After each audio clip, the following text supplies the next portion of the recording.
Welcome to the Pull Up a Chair show. I'm Dr. Krysti Wick. And I'm Dr. Jake Greenacher. And we are here to let you in on our in-depth conversations on chiropractic practice, personal development, leadership, and business excellence. If you are needing inspiration, motivation, clarity, or permission in any of these areas of your life, we're glad you're here. Pull up a chair.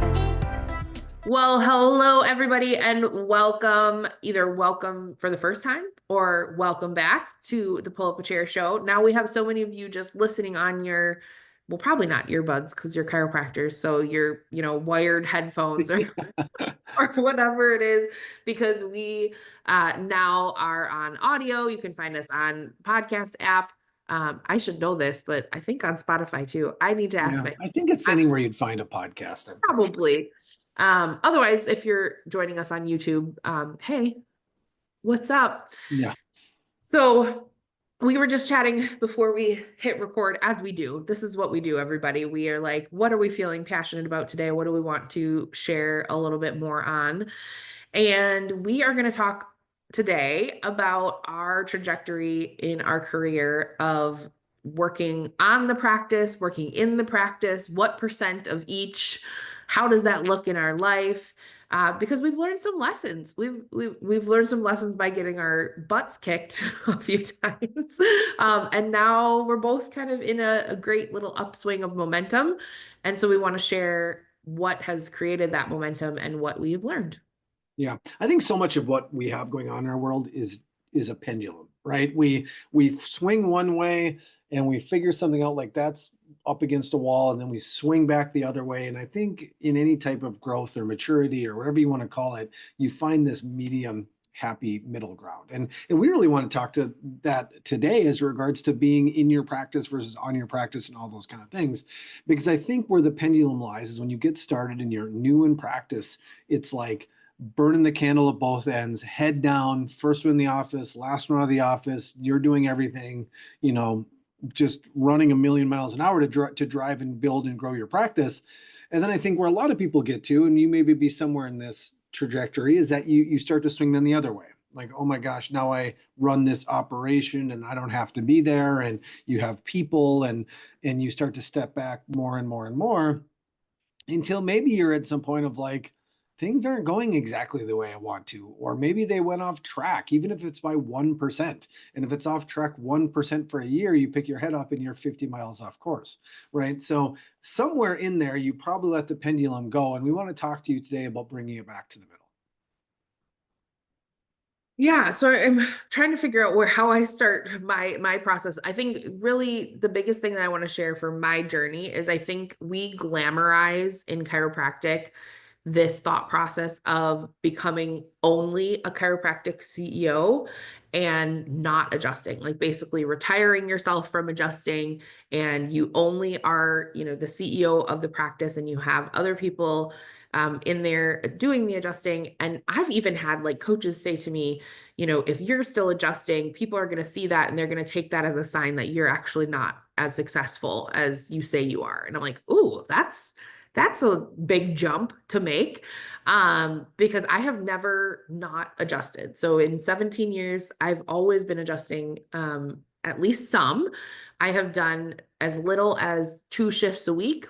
And right now I'm at 3.5 days a week.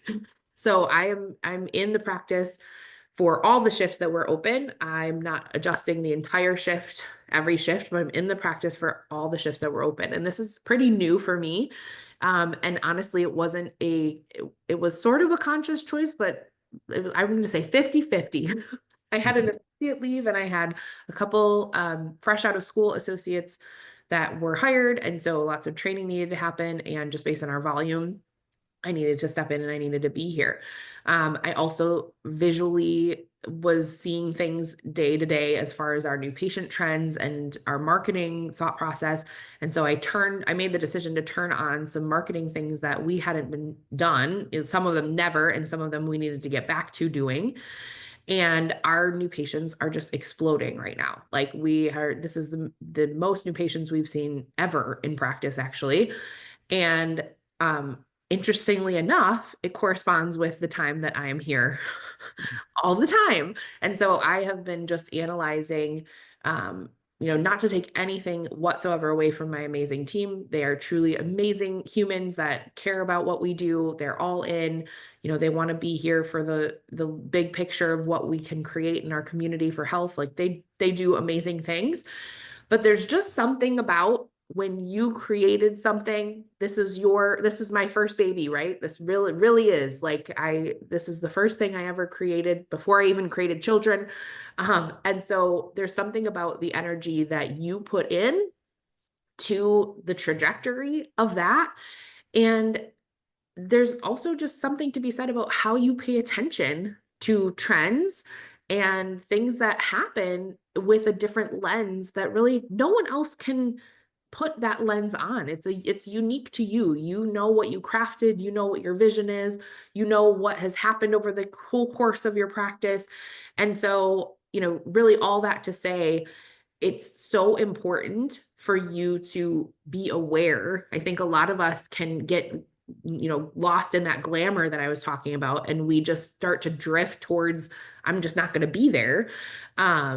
And I'm going to, hand things over to my team and whatnot. And that's all really important to delegate. But you also can start to lose some of the awareness of the trends, and you can lose some of the acuity of the lens that only you have as you do that, because you're chasing something that maybe actually isn't what is best for your practice or for you or for all the amazing team members you have that you want to take great care of too. And really what I heard in there and totally agree on is there's really three things is, Chris talks about her first baby, but what the other way you can look at it too is your superpower. There's a reason your practice got to the wherever it is, wherever that number, wherever that place is, it's because you probably did all of the things. But if you really look at the things you did, there's probably two or three that you're an absolute superpower at, right? And one thing that I personally identify, we just had this in a team meeting earlier this week, is that I can attract and convert people. Like I'm kind of a lightning rod for our practice, right? Like, why would I take that out of my hands? That's why our practice has got to where it is. I need to be able to do more of that. That's kind of the thing. So the one is that like you have a superpower in there. And if you over delegate or step away too much, you're really putting someone into a role that's probably not where you're at or ever could be where you're at. And with those same lines, is amazing. Again, same thing. We have an amazing team. We have such an amazing team of people that are dedicated and passionate and there for the right reasons that will still never wear and carry it the way I wear and carry it, nor should they. So there's that aspect of it too. So it's the superpower, it's the wear and care of it, of making sure who's doing it, who's making sure you're there, and just making sure that, like Chrissy said, the drift. It's not even intentional, but unless you're really there seeing kind of things, you don't really see the drift and can identify the patterns and can you identify the things that like you made a step or a leap in a direction, to make your practice grow over the years. If you're not in the minutia of the day to day, you may not see those kind of patterns and steps. Like a perfect example, I love how Christy shared that, is that there were some new patient things that they had to identify, step into, and do. If she wasn't in more of the day to day, she probably wouldn't have identified that, made the decision, stepped into it, and now is having record months with it because she was in it. She was really in the day to day of it that way. So I think that the fallacy of being, I can just sit on the beach and collect paychecks and have this business is truly that as a fallacy. Thanks for tuning in to the Pull Up a Chair Show. Whether you're watching on YouTube or listening to the show on your favorite platform, make sure you hit subscribe so you never miss an episode. If you found value in today's episode, please share it with a colleague. We would be honored. To connect with us, you can find us on IG at The Pursuit Kairos, or you can email us at connect@thepursuitkairos.com. We're truly, trying to create this glamour around, this idea of this CEO, kind of a thing, which is great, which is true. You all should have that hat. But what does that really mean in practice? In your practice, and how do you need to make sure that you navigate that without losing the pulse of what's happening day to day? And one other big thing that I think is important as you're considering this, because we're certainly not suggesting like, hey, you need to adjust all the shifts that your practice is open forever. That isn't sustainable for a sizable practice either, because I can tell you, like, this is just real talk, the amount of balls that I am dropping in all of the other all of my other things that need to happen are higher than ever because I'm adjusting more than ever, right? So we understand firsthand what it's like to, use all of your energy for patient care and then know about all these other things that you want to do to lead and grow and whatnot, but it's just not a lot left in the tank. So we're talking more about just making sure that you're identifying the seasons that you need to have more hands-on effort versus more on the business effort and being really attuned and aware to that. I personally think that's one of the biggest things that I always rely on a coach for. And so that's something that you can keep in mind as you move forward. But the other reason why it's important for you to have these seasons where you're really in the business and you're getting clear about what's happening and what the systems and structure look like is because the only person in your practice that will take as much risk as you is you. Like your team members are team members, very lovingly, because they like stability. They like point A to point B. They like routine. And so most people that are on a team are not, they're a little bit risk averse. They're not very risk inclined. Okay. Whereas you are an entrepreneur, you own your own practice. If you're listening to this, you are going to be the person that is willing to take some risks, even though they might be a little messy at first. You're not sure how the systems are going to work out. You're not sure how it's going to look as it plays out. But really, you can only grow a business by taking some risks.